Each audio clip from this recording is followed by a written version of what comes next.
Vamos a Primera de Crónicas, capítulo 22. Primer libro de Crónicas, capítulo 22. Y vamos a leer los versículos 12 y 13, y luego vamos a ir una vez más delante de Dios en oración.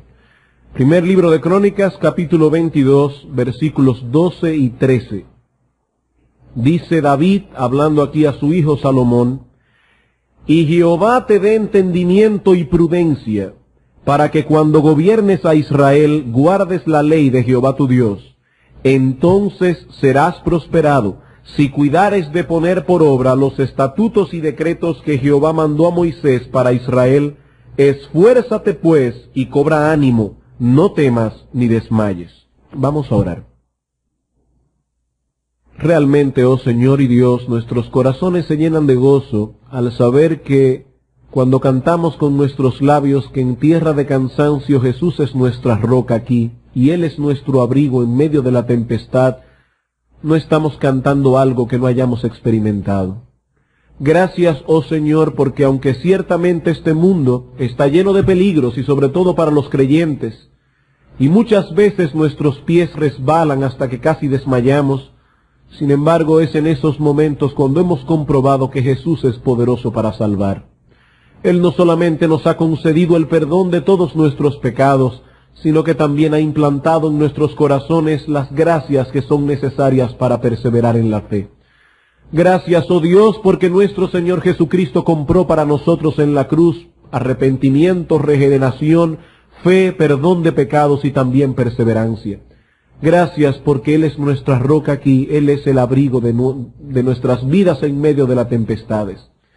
Y ahora, oh Señor, queremos suplicarte que tu Santo Espíritu nos ayude para que podamos predicar tu palabra con verdadero poder de lo alto, que tu palabra pueda encontrar cabida en nuestros corazones y que en nuestras vidas diarias podamos proclamar al mundo qué es exactamente lo que nosotros creemos. Bendícenos ahora, oh Señor, te lo pedimos en Jesús. Amén.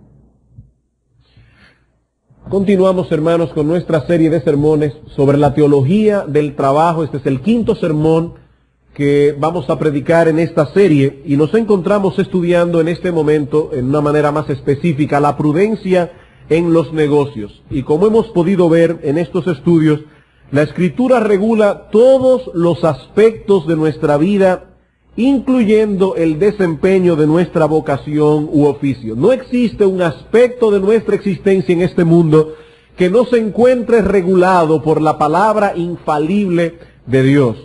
Ciertamente no encontramos en la Escritura enseñanza directa sobre cómo podemos vender habichuela en un colmado.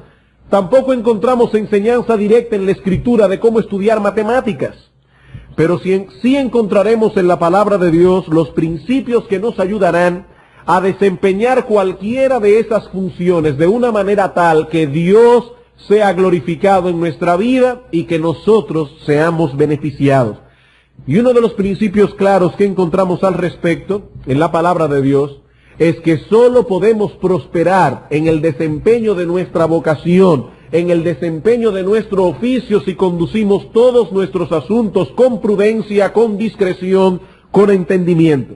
Y el domingo pasado comenzamos a considerar este tema de la prudencia en los negocios a la luz de este texto de Primera de Crónicas 22, y vimos en primer lugar la naturaleza y necesidad de la prudencia, la naturaleza y necesidad de la prudencia. David está hablando aquí con su hijo Salomón, quien dentro de poco habría de heredar el trono de Israel y tendría a su cargo una tarea difícil, ardua, que era la construcción del templo de Jerusalén. David deseaba que su hijo tuviera éxito en el desempeño de su labor como rey, pero él sabía que eso sería imposible si Salomón carecía de dos elementos básicos: entendimiento y prudencia. Debemos recordar que entendimiento o sabiduría es la capacidad de comprender las verdades que Dios nos ha revelado. Tener entendimiento es tener la capacidad de comprender las verdades que Dios nos ha revelado. ¿Y qué es la prudencia? La prudencia es la capacidad de aplicar esas verdades en casos específicos. El hombre prudente tiene un entendimiento de los principios generales que gobiernan su vida o que deben gobernar su vida, y a la hora de tomar una decisión lo hace a la luz del entendimiento que posee de tales principios. Él conoce la verdad en sentido general y tiene la capacidad de aplicarlo en casos particulares. ¿Y qué nos enseña nuestro texto acerca de la prudencia? En primer lugar, vimos, todo esto a modo de recuento, que es Dios quien da la prudencia. Dice David: Hijo mío, que Jehová te dé entendimiento y prudencia. Es Dios quien da la prudencia. Ciertamente Dios dotó al hombre de sabiduría y le concedió la capacidad de razonar. Pero recuerden que a raíz de la caída, esa capacidad que Dios ha dado al hombre se entenebreció. Así que el conocimiento que tenemos ahora de las cosas no es el que deberíamos tener. Y por lo tanto, hermanos, nuestro entendimiento no es confiable. Nuestro entendimiento por sí solo no es confiable. Por ello, el primer paso para adquirir prudencia es comprender el hecho de que nuestra propia prudencia no es una buena consejera. Hermanos, la Escritura dice: fíate de Jehová de todo tu corazón y no te apoyes en tu propia prudencia. No seas sabio en tu propia opinión. ¿Quién es un hombre sabio? Un hombre sabio es aquel que entiende que el pecado ha entenebrecido su capacidad de razonar, que él no entiende las cosas como debe entenderlas, y por lo tanto su entendimiento por sí solo no es un buen consejero. Por eso dice la Escritura en Proverbios capítulo 28, que el que confía en su propio corazón es un necio. El que confía en su propio entendimiento, en su propia prudencia, está manifestando con ello necedad. Por eso David pedía a Dios que concediera a su hijo estas capacidades, reconociendo de ese modo que no eran capacidades naturales. No es natural ser un hombre prudente, es Dios quien da la prudencia. En segundo lugar, vimos el domingo pasado que esta prudencia que Dios da es conforme a su santa ley. Dice David: que Jehová te dé entendimiento y prudencia para que cuando gobiernes a Israel guardes la ley de Jehová tu Dios. Y dice en el 13, que serás prosperado si cuidares de poner por obras los estatutos y decretos que Jehová mandó a Moisés. O sea que la prudencia que el Señor da está encerrada en los límites de la santidad de Dios. La prudencia que Dios da está encerrada en los límites de su ley. Y eso es importante porque algunas personas afirman tener prudencia en los negocios, cuando en realidad lo que poseen es capacidad de engañar a los demás. Ellos dicen que han prosperado en sus negocios porque son prudentes, porque son hábiles. En realidad se debería decir de ellos que son unos estafadores astutos. Hermanos, ¿para qué debemos trabajar? Debemos siempre recordar eso. Es Dios quien creó el trabajo. Y Dios creó el trabajo con tres propósitos específicos. Primero, para que nosotros glorifiquemos a Dios con nuestra labor. Segundo, para que beneficiemos a nuestra generación. Y tercero, para que nos beneficiemos a nosotros mismos. Pero no podemos beneficiarnos a nosotros mismos legítimamente si al mismo tiempo no estamos glorificando a Dios con ello y si al mismo tiempo no estamos beneficiando a nuestra generación. Y de todo comerciante se debería decir lo mismo que se dice de David, o si es cristiano debería aspirar a ello, en Hechos capítulo 13, versículo 36. Dice: porque a la verdad David, habiendo servido a su propia generación según la voluntad de Dios, durmió y fue reunido con sus padres y vio corrupción. Dice aquí el autor de Hechos que David el rey durante el tiempo que estuvo vivo sirvió a su propia generación. Y un estafador astuto no está sirviendo a su propia generación. Por eso dice el puritano Richard Steele que la prudencia que Dios da es una sabiduría honesta, la cual es consistente con una buena conciencia. La sabiduría que Dios da es sabiduría, pero es honesta. y es consistente con una buena conciencia. Un hombre de negocios prudente sabe cuándo comprar, sabe cuándo vender. Él sabe cuándo y dónde poner sus negocios, él sabe cómo emplear su dinero, él sabe cómo invertirlo, pero todo eso en el marco de una buena conciencia delante de Dios. Y en tercer lugar, vimos el domingo pasado que esta prudencia que el Señor da es necesaria para la prosperidad. Dice el rey David en el versículo 13, entonces serás prosperado. Significa esto que con el simple hecho de yo ser discreto y de ser prudente en los negocios, ya eso me garantiza que yo voy a ser millonario en poco tiempo. No, eso no es lo que significa. Hay personas prudentes y diligentes que son pobres. Eso no es lo que significa. La prudencia no garantiza el éxito en los negocios, por cuanto existen circunstancias que están únicamente en las manos de Dios.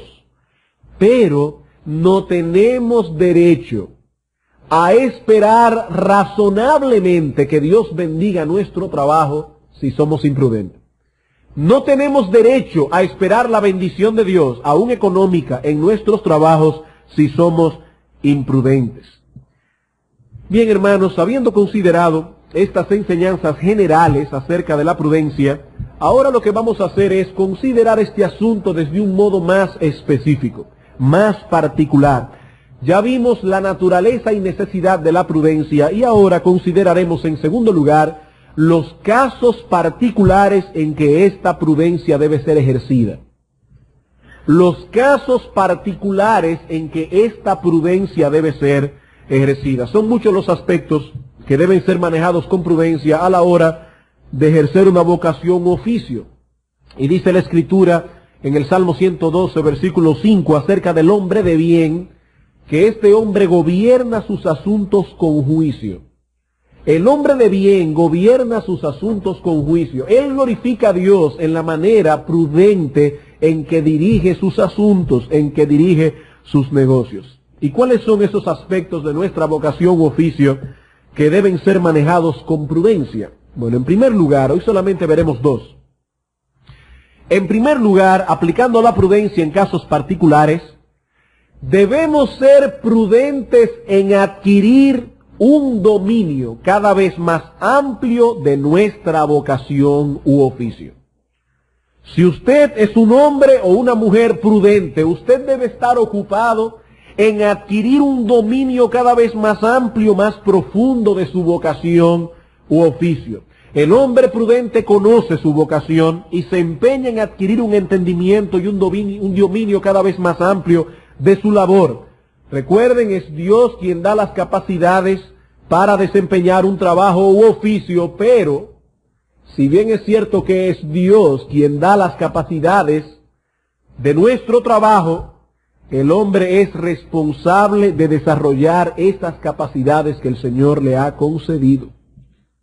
Es Dios quien da la capacidad, es nuestra la responsabilidad de desarrollar esas capacidades que Dios nos ha concedido, por supuesto cada uno en las medidas de sus posibilidades.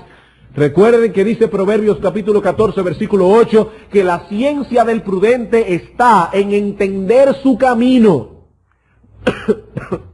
Perdón, no el camino del otro, no el camino del hermano. La ciencia del prudente está en entender su camino. Dios te ha dado a ti una vocación, un llamado a desempeñar una tarea específica por medio de la cual tú debes glorificarle a Él, debes beneficiar a tu generación y debes suplir tus propias necesidades. El hombre prudente entiende primero cuál es su camino, cuál es el llamamiento que Dios le ha hecho en la providencia. Dios no le dice a nadie en una manera audible, tú vas a ser ingeniero, tú vas a ser arquitecto y tú vas a ser plomero. Pero Dios en su providencia nos da capacidades a través de las cuales debemos entender cuál es nuestro camino. Perdón. Cuál es el lugar por donde debemos desarrollar toda nuestra energía, porque esa es nuestra vocación. Pero no solamente debemos saber por dónde debemos andar, sino que también debemos esforzarnos por caminar de la mejor manera posible en esa senda que Dios ha trazado para nosotros. No solo debemos saber cuál es nuestro camino, sino también cuál es la mejor manera de caminar por él.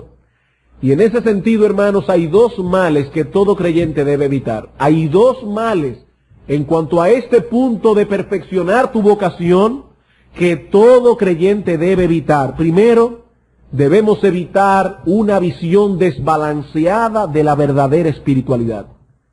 Debemos tener cuidado de no tener una visión desbalanceada de la verdadera espiritualidad. Hay ciertos creyentes que consideran todo lo que es terrenal como una especie de mal necesario. Todo lo que tiene que ver con su vida aquí en la tierra, ellos son tan y tan espirituales que todo lo que tiene que ver con su vida en este mundo, ellos lo consideran como un mal necesario, a lo cual no tenemos que prestarle mucha atención. ¿Acaso no dice la Escritura que nuestra morada verdadera está en los cielos? ¿Y que somos extranjeros y peregrinos en este mundo? ¿Que estamos aquí de paso? ¿Por qué afanarnos tanto por desarrollar y perfeccionar las habilidades que tenemos para vivir en este mundo? En el cielo ya no seremos plomeros, en el cielo ya no seremos arquitectos, en el cielo ya no seremos analistas de sistemas. Digo esto porque un hermano me llamó la atención, me dijo, nunca mencionas a la gente que trabaja en computadoras. Bueno, pues analista de sistemas. Sí, ciertamente en el cielo no vamos a trabajar con nada de eso. Entonces, ¿para qué afanarnos tanto con esas cosas? Hermanos, porque debemos ser responsables en cultivar al máximo de nuestras posibilidades las capacidades que Dios nos ha dado. Porque es de ese modo que funcionaremos adecuadamente en esta vida, en el lugar donde Dios nos ha colocado. Si todavía no estamos en el cielo, es porque Dios quiere que estemos aquí.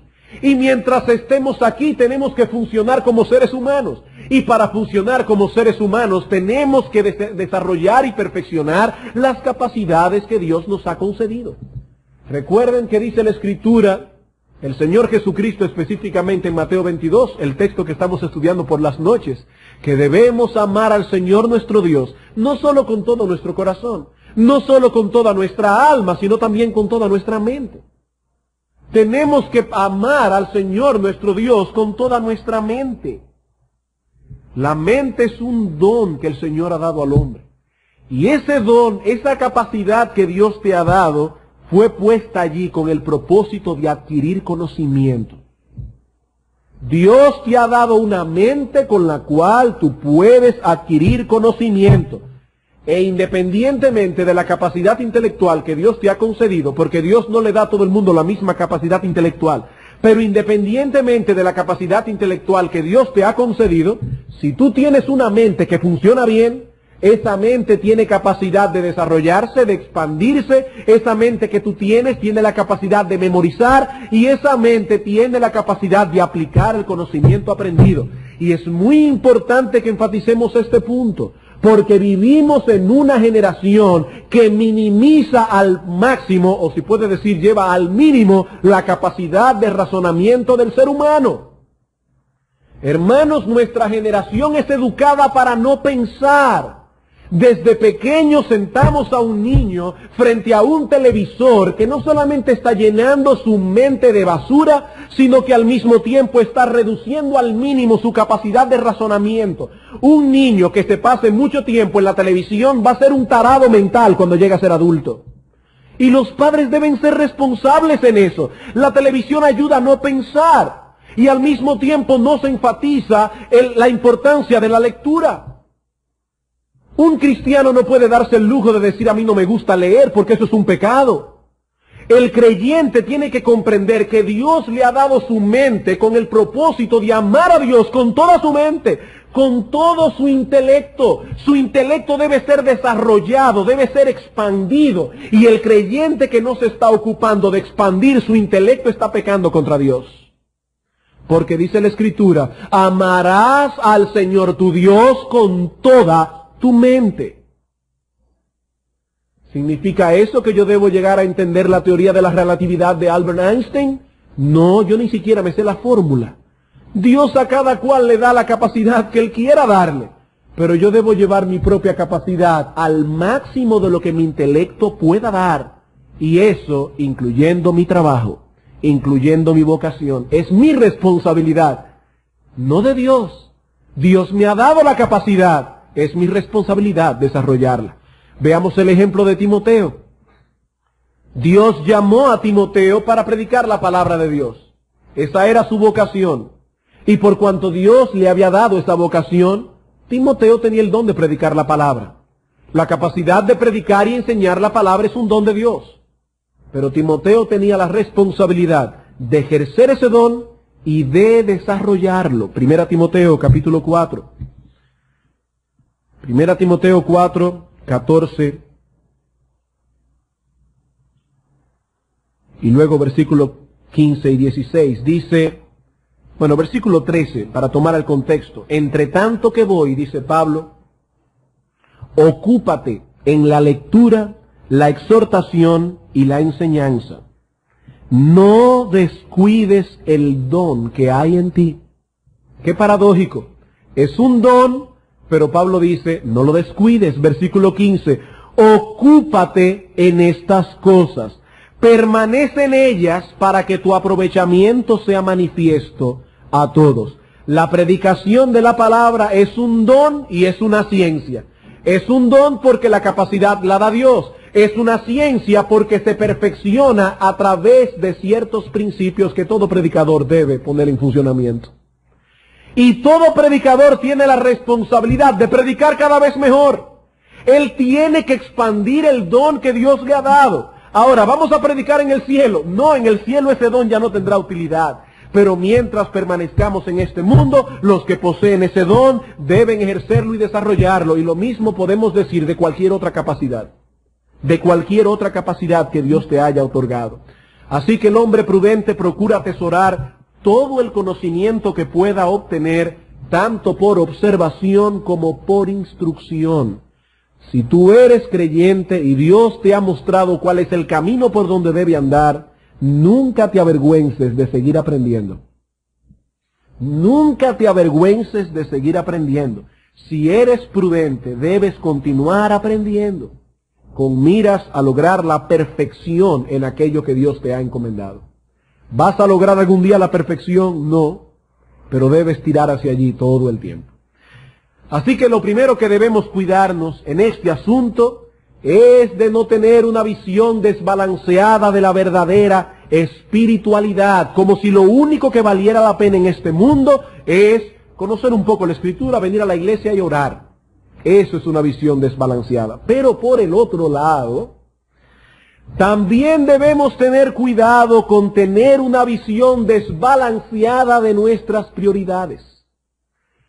No solo debemos tener cuidado con tener una visión desbalanceada de la verdadera espiritualidad, sino que por el otro lado tenemos que tener cuidado con una visión desbalanceada de nuestras prioridades. Hemos dicho que el hombre prudente procura ejercer y desarrollar al máximo las capacidades que Dios le ha dado, pero cada uno de acuerdo con sus posibilidades. Cada uno de acuerdo con sus posibilidades. Así como algunos se van al extremo de considerar relevante únicamente aquello que tiene que ver con nuestra vida futura, hay otros que se van al otro extremo de vivir como si no existiera una vida futura. Algunos solo ven lo que tiene que ver con el cielo y los otros trabajan y viven como si el cielo no existiera.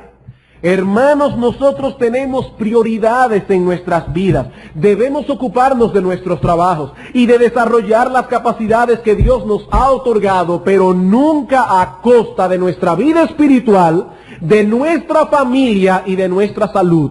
Nunca. Si usted tiene un trabajo absorbente, una esposa y 2 o 3 hijos que atender, a quienes dedicarle atención, usted debe ser realista a la hora de dividir su tiempo. Usted tiene que ser realista. Hay personas que se dedican a sus trabajos como si no hubiera un alma que cuidar y una familia que atender. Su vocación es el todo de ellos. Solo piensan en eso, solo estudian eso, solo hacen eso. Y cuando hablan, solo hablan de eso. Considera, hermano, cuáles son tus posibilidades. ¿Cómo está tu tiempo? ¿Cuántas horas tú puedes dedicarle a cada cosa? Porque si te estás sobrecargando innecesariamente de trabajo, En poco tiempo descuidarás tu alma y descuidarás a tu familia, y ambas cosas son consideradas en la Escritura como altamente pecaminosas. Dice el apóstol Pedro a los maridos: y vosotros maridos vivid sabiamente con ellas, para que vuestras oraciones no tengan estorbo. Si un hombre no es sabio en el tiempo que le dedica a su mujer, sus oraciones tendrán estorbo delante de Dios, y su vida espiritual comenzará a languidecer. Así que un trabajo que habitualmente lleva al hombre a una condición tal que no pueda ser responsable en cumplir sus deberes para con Dios y sus deberes para con su familia, no es un trabajo legítimo.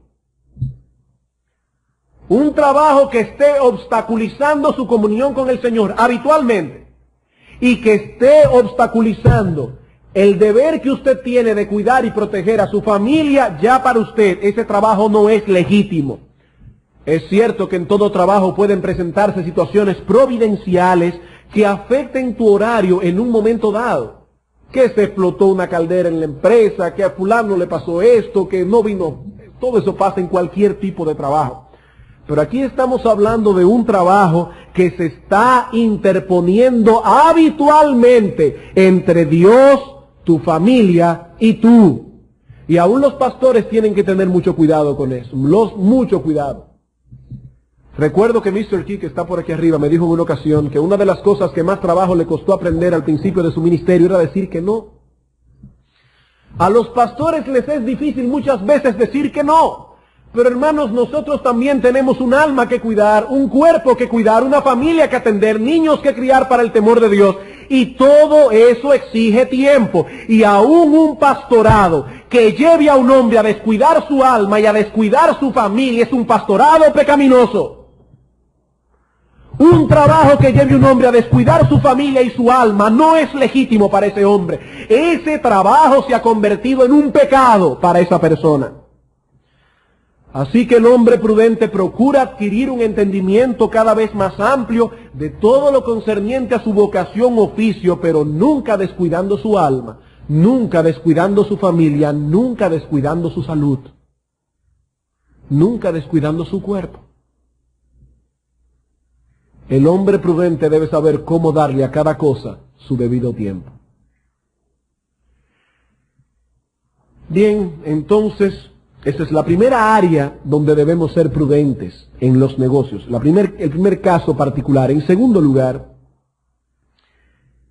debemos también ser prudentes al elegir las diferentes circunstancias que competen a nuestro trabajo.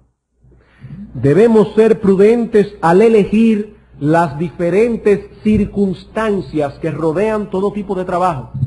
Ya hemos dicho que el hombre prudente posee una sabiduría honesta que es compatible con una buena conciencia.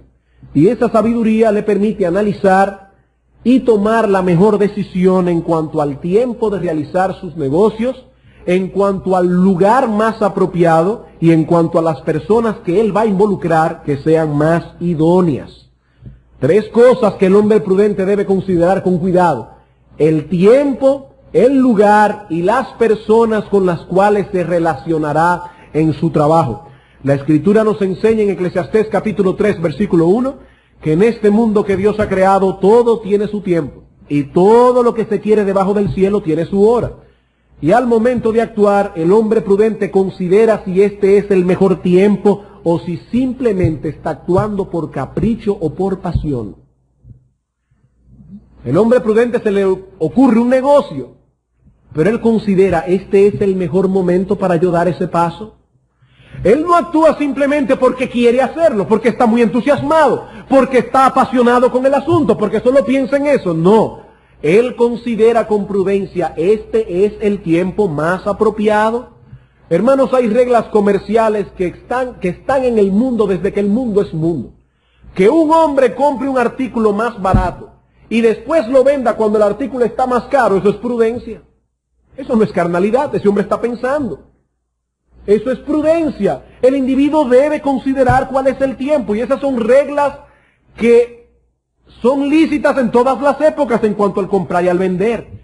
Es cierto que el futuro es incierto para nosotros y que existen situaciones que escapan por completo a nuestro control. Y es importante que el creyente recuerde eso para que no caiga en soberbia y en orgullo, en presunción. Dice Santiago, capítulo 4, versículo 13, vamos ahora los que decís, hoy y mañana iremos a tal ciudad y estaremos allá un año y traficaremos y ganaremos, cuando no sabéis lo que será mañana. Porque ¿qué es vuestra vida? Ciertamente es neblina que se aparece por un poco de tiempo y luego se desvanece. En lugar de lo cual deberíais decir, si el Señor quiere, viviremos y haremos esto o aquello. Pero ahora os jactáis en cuanto a vuestra soberbia, en vuestra soberbia. Así que sí hay circunstancias que están únicamente en las manos de Dios. Pero la discreción nos guardará de tomar decisiones apresuradas sin tomar las debidas precauciones. El labriego, cuando va a sembrar, él calcula el tiempo. Él piensa con cuidado cuándo va a venir la época de lluvia, cuándo va a venir la época de sequía, cuándo sembrar café y cuándo sembrar batata. Porque no es lo mismo sembrar una cosa que sembrar la otra. Y el labriego toma en consideración eso. Y en todo labor o oficio el hombre prudente debe tomar en consideración el tiempo. Es lo mismo con respecto al lugar. El lugar. Hay ciertos lugares que no son apropiados para ciertos negocios. Y el hombre prudente examina cuidadosamente este asunto antes de tomar la decisión de ir aquí o de ir allí. Como decíamos el domingo pasado. No ponga una fábrica de hielo en Alaska, porque probablemente va a quebrar. Hay que tomar en consideración cuál es el lugar más apropiado. Va a poner una floristería, póngala cerca del cementerio. El lugar. Y hermanos, si todas esas consideraciones son importantes y son válidas respecto al tiempo y al lugar, mucho más relevancia poseen a la hora de elegir las personas con quienes nos vamos a involucrar. Y la Biblia habla mucho de eso. El que anda con sabios, sabio será, mas el que se junta con necios será quebrantado.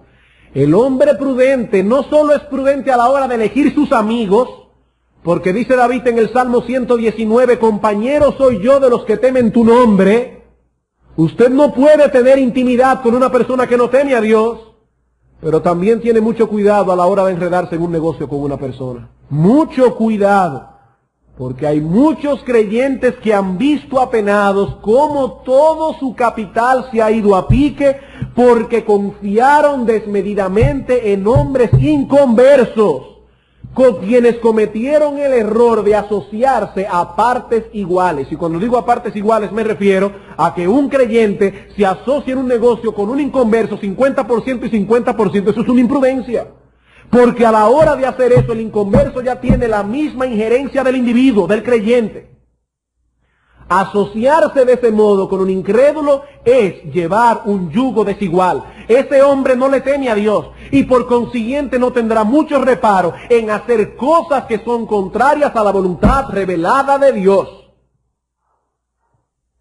Eso no quiere decir que el creyente no debe hacer negocios con un incrédulo. En ese caso debemos tomar en cuenta lo que dice Pablo en 1 Corintios 5:19. Dice el apóstol Pablo aquí, 5:9, os he escrito por carta que no os juntéis con los fornicarios, pero él aclara, no absolutamente con los fornicarios de este mundo, o con los avaros, o con los ladrones, o con los idólatras, pues en tal caso os sería necesario salir del mundo. Es imposible prácticamente que un cristiano solo tenga negocios con otros cristianos. Eso no puede ser, o es muy difícil. Vamos a decirlo así, muy difícil. Pero el principio que debemos tomar en cuenta aquí es el que podemos derivar de 2 Corintios capítulo 6, versículo 14. Y antes de leer, aclaro que en este texto el apóstol Pablo ni está hablando de los negocios, ni está hablando del matrimonio, de ninguna de las dos cosas. Pero también debo aclarar que el principio que se extrae del texto se aplica tanto al matrimonio como a los negocios. Y en cuanto al matrimonio, hay otros textos bíblicos que avalan lo que dice Pablo aquí con respecto a otro asunto. Dice él no os unáis en yugo desigual con los incrédulos. No os unáis en yugo desigual con los incrédulos, porque ¿qué compañerismo tiene la justicia con la injusticia? ¿Y qué comunión la luz con las tinieblas? ¿De qué está hablando Pablo aquí? Pablo ha venido hablando de los falsos maestros que se estaban involucrando en la iglesia de Corinto. Algunos hermanos de la iglesia estaban intimando con esos falsos apóstoles, y esos falsos apóstoles estaban llevando a los hermanos de la iglesia a pensar mal de los apóstoles de Dios, de los apóstoles verdaderos. Ahora Pablo dice, hermanos, no os unáis en ese yugo desigual con los incrédulos. No intimen de ese modo con ellos. Y eso se aplica perfectamente a todas las cosas. A los negocios, se aplica también al matrimonio. La figura que Pablo está usando aquí es la de dos animales que están unidos entre sí por un yugo. Ustedes han visto en los campos, por ejemplo, ponen a dos bueyes a arar y lo unen con un yugo de madera que por donde un buey camina, obligatoriamente tiene que caminar el otro. Por donde uno va, el otro tiene obligatoriamente que ir también. Un creyente no debe asociarse de tal modo con un incrédulo que luego tenga obligatoriamente que ir por donde el incrédulo diga. Si usted se asocia a partes iguales con un incrédulo, los dos tienen la misma capacidad de decisión. Y usted se ha puesto un yugo. Y cuando ese individuo quiere evadir los impuestos y pagar menos dinero en la aduana y devaluar la mercancía o subvaluar la mercancía, usted va a tener problemas con su conciencia. Un creyente no puede meterse en una situación de negocio tal que después se vea obligado a pecar contra Dios. Por otra parte, quiero dar una nota aquí balanceada. Si usted es simplemente un empleado en una empresa, hermano, usted no es responsable de todos los manejos que se hacen en esa empresa. Su deber es mantener su integridad y su limpia conciencia, independientemente de las cosas que ocurran en ese lugar y en las cuales usted no está realmente involucrado. Pero a la hora de asociarnos a partes iguales en un asunto, debemos hacer uso de una extrema prudencia. Bajo ningún concepto podemos entrar en una relación de asociación con incrédulos en donde podamos ser llevados a pecar en asuntos de aduanas, de pagos de impuestos, de seguro social, etc. Esto quiere decir entonces que basta con que el individuo sea creyente para yo asociarme con él. No, no. Aún en el caso de un creyente con otro creyente, la prudencia nos obliga a hacer una selección juiciosa y a tener todos los asuntos puestos por escrito con meridiana claridad. Son muchas las cosas que se hablan cuando no hay dinero de por medio.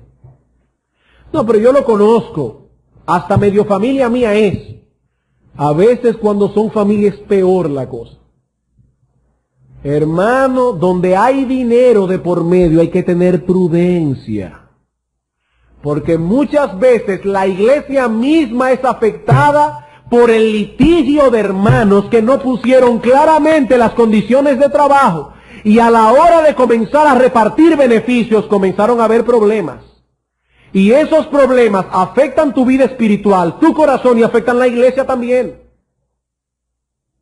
Prudencia, hermano, prudencia. El hecho de que alguien profese ser creyente y sea miembro de una iglesia, eso no quiere decir que la persona será necesariamente organizada y necesariamente diligente en su trabajo.